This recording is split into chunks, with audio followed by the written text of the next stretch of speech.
దేశాల్లో మన దేశంలోని గుజరాత్ వంటి రాష్ట్రాల్లోని నిషేధించిన ఈ కోనా కార్బస్ చెట్లు పెట్టినారు అధ్యక్ష.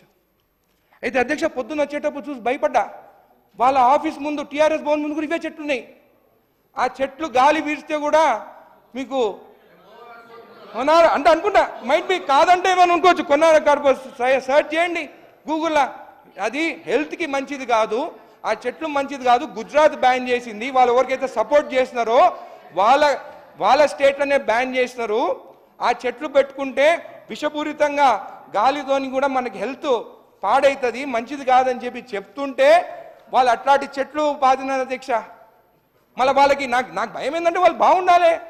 వాళ్ళు టీఆర్ఎస్ ఆఫీస్ ముందు అవే చెట్లు పెట్టుకునే వాళ్ళకి ఏమైనా అయితే మళ్ళీ మా సీఎం రేవంత్ రెడ్డి గారి పైన కేసు పెడతారు. మీరు సీఎం అయ్యాను కాబట్టే మా హెల్త్ బాగాలేదని చెప్పి. మనం చెప్పలేం కదా అధ్యక్ష. వాళ్ళు అదే కదా అప్పటి నుంచి కేసులు అంటారు, అది అంటారు, తప్పించుకుంటారు. చూడడానికి అందంగా ఎండాకాలంలో కూడా పచ్చగా కనిపిస్తుంది అధ్యక్ష చెట్టు. ఈ చెట్టు గాలి పీలిస్తే దవాఖానా పోవడే వాళ్ళు. ఎందుకంటే ఆఫీస్ పోతలేరు అనుకుంటున్నారు అధ్యక్ష. వాళ్ళు పోయి పీలిస్తే ఇంకా దవాఖానా అధ్యక్ష. కాబట్టి I'm requesting minister for forest and అధ్యక్ష, ఈ ఫ్యాక్టరీస్ అన్నీ ఎప్పటిలోపల షిఫ్ట్ చేస్తాం. ఇప్పుడు నా కేసు కూడా ఎన్జిటీలో జరుగుతుంది.